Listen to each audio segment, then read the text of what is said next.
Hello সবাইকে, শুভ সন্ধ্যা।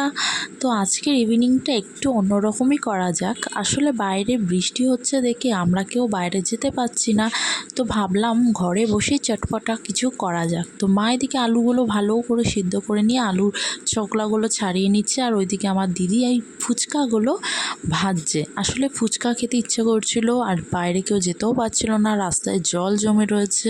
তো ভাবলাম ঘরেই করা যাক। তো দিদি এক এক করে সব কটা ফুচকা ভেজে নিচ্ছিল, আর এদিকে দেখো ওর সব ফুচকা ভাজা কমপ্লিট।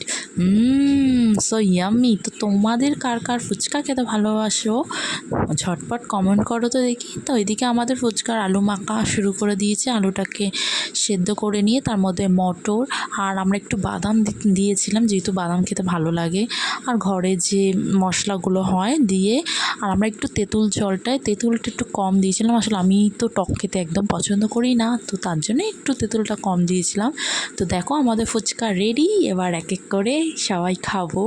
তো আমার দিদি সার্ভ করছিল, সবাইকে একটা একটা করে দিচ্ছিল। আর আমার দিদির ছেলে ফার্স্টে মুখে নিয়ে বলছে দারুণ হয়েছে, দারুণ। তো যাই হোক, এবার আমিও খাবো এক এক করে। তো আমি একটু টকটা কম খাই বলে আমি শুধু ফুচকাটাই খাচ্ছিলাম। তো যাই হোক, আমার ব্লগটা কেমন লাগলো অবশ্যই জানিও, আর শেয়ার করে দিও। টাটা।